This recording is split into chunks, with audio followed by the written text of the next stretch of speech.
Нови 3 бода освои екипата на Осогово во шестото коло од првенството на третата фудбалска лига Исток.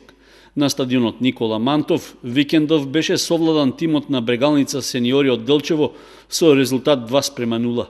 Иако резултатот е поволен и повторно ги враќа жолто-сините на врвот на табелата, сепак играта што беше прикажана воопшто не предизвика големо внимание кај присутните гледачи.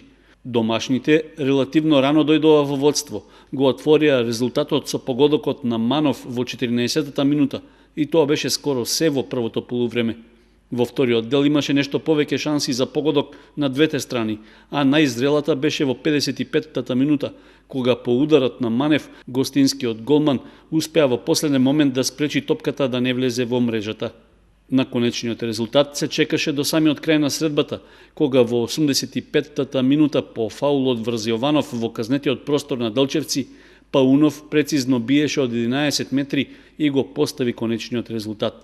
Со тоа Осогово сега има 15 бода, 2 повеќе од конкурентот Овчеполе кој одигра нерешено на домашен терен против Кежовица.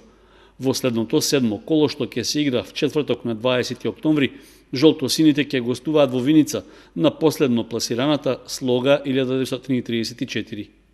Во првенството на првата фудбалска лига за жени пак во рамки на шестото коло, екипата на Кочани на гостувањето во Битола загуби со 6:1 од Топ Гол.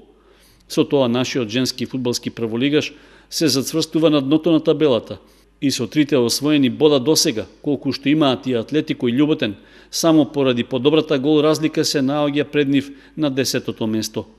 Кошаркарите на Баскет Дино со успех стартуваа во новото првенство на втората лига Исток, откако во првото коло на домашен терен ја совладаа екипата на Спарта од Скопје.